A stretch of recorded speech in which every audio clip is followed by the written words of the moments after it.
Good morning. Om Shanti. मीठे बच्चे, शिव जयंती पर तुम खूब धूमधाम से निराकार बाप की बायोग्राफी सबको सुनाओ। यह शिव जयंती ही हीरे तुल्य है। प्रश्न: तुम ब्राह्मणों की सच्ची दिवाली कब है और कैसे? वास्तव में शिव जयंती ही तुम्हारे लिए सच्ची दिवाली है, क्योंकि शिव बाबा आकर तुम आत्मा रूपी दीपक को जगाते हैं। हर एक के घर का दीप जलता है, अर्थात आत्मा की ज्योति जगती है। वह स्थूल दीपक जलाते, लेकिन तुम्हारा सच्चा दीपक शिव बाप के आने से जगता है। इसलिए तुम खूब धूमधाम से शिव जयंती मनाओ। ओम शांति। मीठे मीठे रूहानी बच्चे शिव की जयंती मनाते हैं, और भारत में तो शिव जयंती मनाते ही हैं। जयंती एक की मनाई जाती है, उसको फिर सर्वव्यापी कह देते हैं। अब सर्वव्यापी की जयंती तो हो ना सके। जयंती कब मनाई जाती है? जब गर्भ से बाहर आते हैं। शिव जयंती मनाते तो जरूर हैं, आर्य समाजी भी मनाते हैं। अभी तुम मनाएंगे 88वीं 88th जयंती। गोया 88 वर्ष हुआ जयंती को। जन्मदिन तो सबको याद रहता है, फलाने दिन यह गर्भ से बाहर आया। अब शिव बाबा की तुम 88वीं जयंती मनाएंगे। वह तो है निराकार, उसकी जयंती कैसे हो सकती है? इतने बड़े बड़े मनुष्यों के पास निमंत्रण कार्ड जाते हैं, कोई तो पूछना चाहिए, जयंती कैसे मनाते हो? उसने जन्म कब और कैसे लिया? फिर उसके शरीर का नाम क्या रखा? परंतु ऐसे पत्थर बुद्धि हैं जो कभी पूछते नहीं। तुम उनको बता सकते हो, वह है निराकार, उसका नाम है शिव। तुम शालिग्राम बच्चे हो, जानते हो इस शरीर में शालिग्राम है, नाम शरीर का पड़ता है, वह है परम आत्मा शिव। अब तुम कितना धूमधाम से प्रोग्राम रखते हो। दिन प्रतिदिन तुम धूमधाम से समझाते रहते हो कि जब शिव बाबा की ब्रह्मा के तन में प्रविष्टता होती है, वही उनकी जयंती गाई जाती है। उनकी तिथि तारीख कोई होती नहीं। कहते हैं मैं साधारण तन में प्रवेश करता हूँ, परंतु कब किस घड़ी वह नहीं बताते। तिथि तारीख दिन आदि बताएं तो कहें कि फलानी तारीख। जन्मपत्री आदि तो इनकी होती नहीं। वास्तव में जन्मपत्री तो सबसे ऊंची इनकी है, कर्तव्य भी इनका सबसे ऊंचा है। कहते हैं प्रभु तेरी महिमा अपरम अपार है, तो जरूर कुछ करते होंगे। महिमा तो बहुतों की गाई जाती है। नेहरू गांधी आदि सबकी महिमा गाते हैं, इनकी महिमा कोई बता ना सके। तुम समझाते हो वह ज्ञान का सागर, शांति का सागर है, वह तो एक ठहरा ना। फिर उनको सर्वव्यापी कैसे कह सकते हैं? परंतु कुछ भी समझते नहीं हैं, और तुम मनाते हो तो कोई पूछने का साहस भी नहीं करते हैं। नहीं तो पूछना चाहिए, शिव जयंती मनाई जाती है, महिमा गाई जाती है, तो जरूर कोई होकर गए हैं। बहुत भक्त लोग हैं, अगर गवर्नमेंट ना माने तो भक्तों, साधुओं, गुरुओं की स्टैंप भी ना बनाएं। जैसी है गवर्नमेंट, ऐसी है रायत यानी प्रजा। अभी तुम बच्चों को बाप की बायोग्राफी का भी अच्छी तरह मालूम पड़ा है। तुमको जितना फ़क्र रहता है उतना और कोई को नहीं रह सकता। तुम ही कहते हो शिव जयंती हीरे तुल्य है, बाकी सब जयंतियाँ कौड़ी मिसल हैं। बाप ही आकर कौड़ी को हीरे तुल्य बनाते हैं। श्री कृष्ण भी बाप द्वारा इतना ऊंच बना, इसलिए उनका जन्म हीरे तुल्य गाया जाता है। पहले कौड़ी तुल्य होगा, फिर हीरे तुल्य बाबा ने बनाया।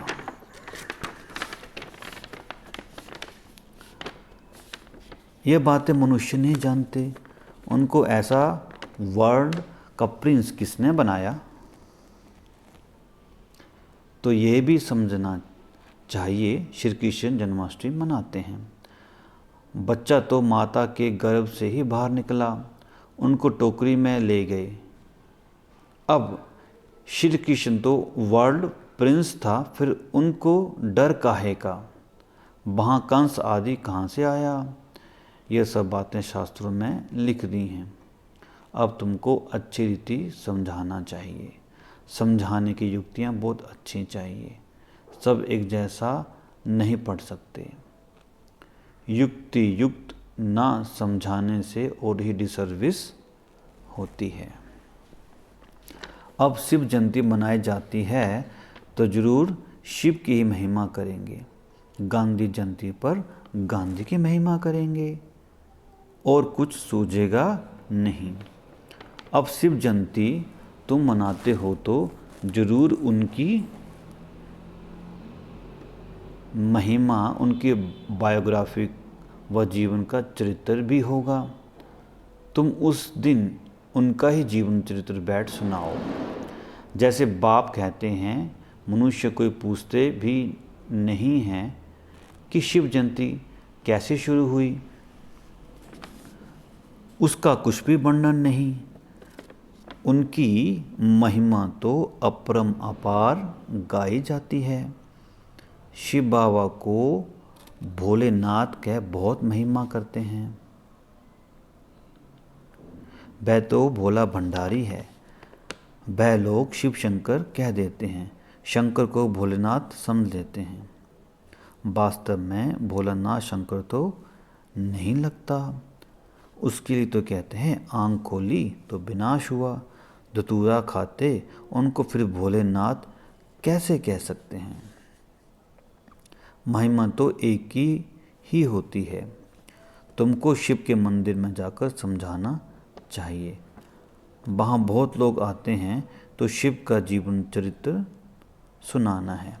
कहते हैं भोला भंडारी शिव बाबा। अब शिव और शंकर का भेद भी तुमने ही बताया है।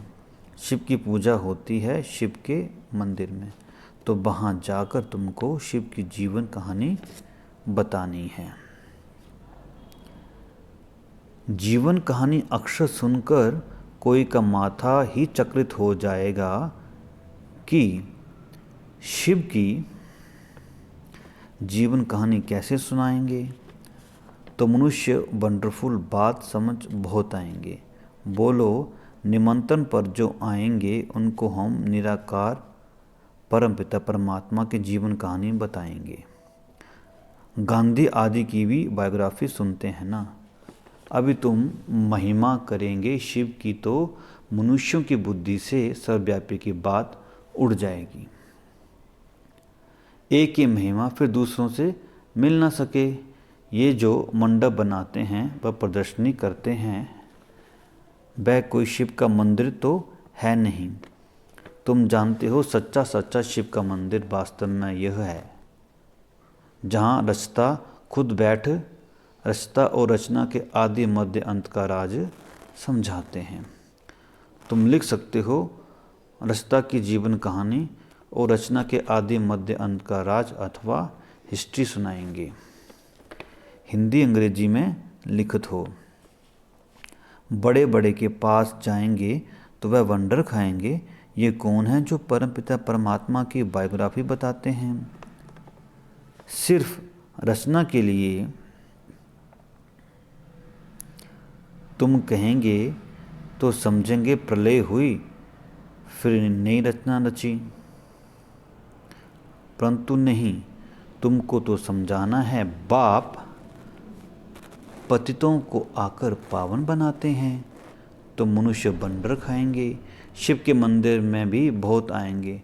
हाल व मंडप बड़ा होना चाहिए। भल तुम प्रभात फेरी निकालते हो, उसमें भी यह लक्ष्मी नारायण का राज्य किसने स्थापन किया, उनको ये समझाना है। निराकार शिव बाबा जो सभी आत्माओं का बाप है, वो ही आकर राजयोग सिखलाते हैं। ऐसे ऐसे विचार सागर मंथन करना चाहिए कि कैसे शिव के मंदिर में जाकर सर्विस करनी चाहिए। शिव के मंदिर में सवेरे पूजा करते हैं, घंटे आदि भी सवेरे बजाते हैं। शिव बाबा भी प्रभात के समय आते हैं। आधी रात नहीं कहेंगे, उसमें तुम ज्ञान भी नहीं सुना सकते हो, क्योंकि मनुष्य सोए रहते हैं। रात को फिर भी मनुष्यों को फुर्सत होती है, बत्तियाँ आदि भी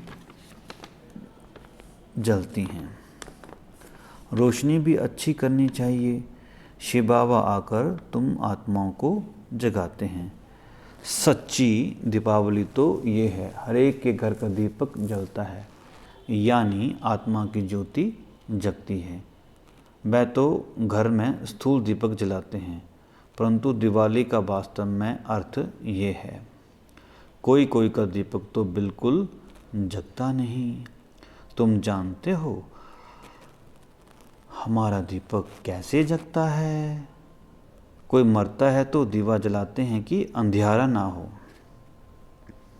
परंतु पहले तो आत्मा का दीपक जगे तब अंधियारा ना हो, नहीं तो मनुष्य घोर अंधियारे में है। आत्मा तो सेकंड में एक शरीर छोड़ दूसरा लेती है। अंधियारे आदि की इसमें बात ही नहीं।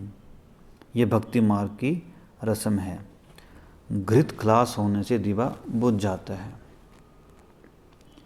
अंधियारे का भी अर्थ कुछ समझते नहीं। पितृ आदि खिलाने का भी अर्थ नहीं समझते हैं। आगे आत्माओं को बुलाते थे, कुछ पूछते थे, अब इतना नहीं चलता है। यहाँ भी आते हैं, कोई कोई समय कुछ बोल देते हैं। बोलो तुम सुखी हो, तो कहेंगे हाँ जी। सो तो जरूर यहाँ से जो जाएंगे अच्छे घर में ही जन्म लेंगे। जन्म जरूर अज्ञानी के घर में लेंगे। ज्ञानी के घर में तो जन्म ले नहीं सकते, क्योंकि ज्ञानी ब्राह्मण तो विकार में जा नहीं सकता। वह तो पवित्र है। बाकी हाँ, अच्छे सुखी घर में जाकर जन्म लेंगे। विवेक भी कहता है जैसी अवस्था वैसा जन्म। फिर वहाँ अपना जलवा दिखाते हैं। भर शरीर छोटा है इसलिए बोल ना सकें, थोड़ा बड़ा होने से ज्ञान का जलवा दिखाएंगे जरूर। जैसे कोई कोई शास्त्रों के संस्कार ले जाते हैं तो छोटेपन में ही उसमें लग जाते हैं। यहाँ से भी नॉलेज ले जाते हैं तो जरूर महिमा निकलेगी। तुम शिव जयंती मनाते हो, वह लोग कुछ अर्थ नहीं समझ सकते हैं। पूछना चाहिए, अगर वह सर्वव्यापी है तो जयंती कैसे मनाएंगे? अब तुम बच्चे पढ़ रहे हो, तुम जानते हो वह बाप भी है, टीचर भी है, सतगुरु भी है। बाबा ने समझाया है। सिख लोग भी कहते हैं सत श्री अकाल है। अब वास्तव में अकाल मूर्त तो सब आत्माएं हैं, परंतु एक शरीर छोड़ दूसरा लेते हैं, इसलिए जन्म मरण कहा जाता है। आत्मा तो वही है, आत्मा 84 जन्म लेती है। कल्प जब पूरा होता है तो खुद ही आकर बताते हैं कि मैं कौन हूँ, मैं कैसे इनमें प्रवेश करता हूँ, जिससे तुम आप ही समझ जाते हो। पहले नहीं समझते थे। हाँ, परमात्मा की प्रवेशता है, परंतु कैसे, कब हुई, कुछ भी समझते थोड़ी थे। दिन प्रतिदिन तुम्हारी बुद्धि में ये बातें आती रहती हैं, नई नई बातें तुम सुनते रहते हो। आगे थोड़े ही दो बाप का राज समझाते थे। आगे तो जैसे बेवियाँ थीं। अभी भी बहुत कहते हैं, बाबा हम 2 दिन का आपका बच्चा हूँ, इतने दिन का बच्चा हूँ। समझते हैं जो कुछ होता है कल पहले मिसल, इसमें बड़ी नॉलेज है।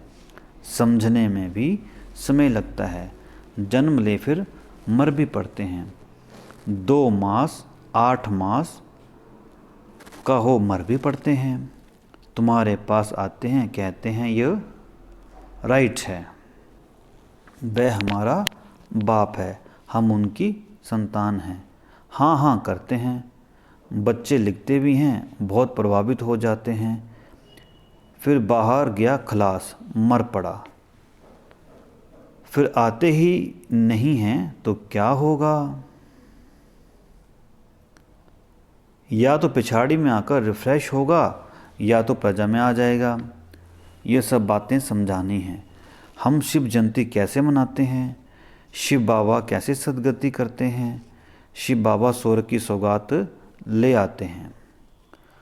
खुद कहते हैं मैं तुमको राजयोग सिखाता हूँ, विश्व का मालिक बनाता हूँ। बाप तो है ही हेवन का रचयिता, तो ज़रूर हेवन का ही मालिक बनाएंगे। हम उनकी बायोग्राफी बताते हैं, कैसे स्वर्ग की स्थापना करते हैं, कैसे राजयोग सिखाते हैं, आकर सीखो। जैसे बाप समझाते हैं वैसे बच्चे नहीं समझा सकते हैं क्या? इसमें बहुत अच्छा समझाने वाला चाहिए। शिव के मंदिर में बहुत अच्छा मनाते होंगे, वहाँ जाकर समझाना चाहिए। लक्ष्मी नारायण के मंदिर में अगर शिव की जीवन कहानी सुनाएंगे तो किसको जचेगी नहीं, ख्याल में नहीं आएगा। फिर उनको अच्छी रीति बुद्धि में बिठाना पड़े। लक्ष्मी नारायण के मंदिर में बहुत आते हैं, उनको लक्ष्मी नारायण राधा कृष्ण का राज समझा सकते हो। उनका अलग अलग मंदिर होना नहीं चाहिए। श्री कृष्ण जयंती तुम पर श्री कृष्ण के मंदिर में जाकर समझाएंगे कृष्ण ही गोरा कृष्ण सांबरा क्यों गाया जाता है। कहते हैं गामड़े का छोड़ा। गामड़े में तो गाय बकरियां चराते होंगे ना। बाबा फील करता है कि हम भी गामड़े थे, न टोपी न जुत्ती। अब स्मृति आती है हम क्या थे, फिर बाबा ने आकर प्रवेश किया है। तो ये बाप का लक्ष्य सबको मिले कि शिव बाबा को याद करो, वो ही सद्गति दाता है। तुम रामचंद्र की भी जीवन कहानी बता सकते हो, कब से उनका राज्य शुरू हुआ, कितना वर्ष हुआ, ऐसे ऐसे ख्यालात आने चाहिए। शिव के मंदिर में शिव की बायोग्राफी सुननी पड़े। लक्ष्मी नारायण के मंदिर में लक्ष्मी नारायण की महिमा करनी पड़े। राम के मंदिर में जाएंगे तो राम की जीवन कहानी सुनाएंगे। अब तुम पुरुषार्थ कर रहे हो देवी देवता धर्म स्थापन करने का। हिंदू धर्म तो कोई ने स्थापन नहीं किया है, बाकी हिंदू कोई धर्म नहीं है, ये सीधा कहने से बिगड़ेंगे। समझते हैं ये कोई ईसाई हैं। तुम बोलो हम आदि सनातन देवी देवता धर्म के हैं, जिसको आजकल हिंदू कहा जाता है। अच्छा, मीठे मीठे सिकी लदे बच्चों प्रति माता पिता बाप दादा का याद प्यार और गुड मॉर्निंग। रूहानी बाप की रूहानी बच्चों को नमस्ते। रूहानी बच्चों की रूहानी माता पिता बाप दादा को गुड मॉर्निंग और नमस्ते।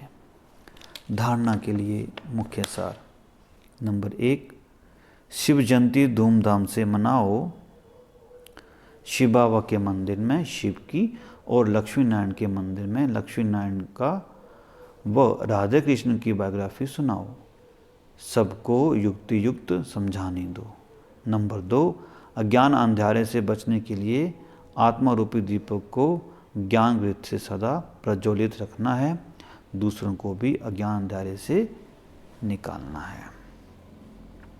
वरदान, सर्व खजानों से संपन्न बन निरंतर सेवा करने वाले अकुट अखंड महादानी भव। बाप दादा ने संगम पर सभी बच्चों को अटल अखंड का वरदान दिया है। जो इस वरदान को जीवन में धारण कर अखंड महादानी अर्थात सहज सेवाधारी बनते हैं वह नंबर 1 बन जाते हैं। द्वापर से भक्त आत्माएं भी दानी बनती हैं लेकिन अखुट खजानों के दानी नहीं बन सकती। विनाशी खजाने या वस्तु के दानी बनते हैं लेकिन आप दाता के बच्चे जो सर्व खजानों से संपन्न हो वह 1 सेकंड का भी दान देने बिना रह नहीं सकते। स्लोगन, अंदर की सच्चाई सफाई प्रत्यक्ष तब होती है जब स्वभाव में सरलता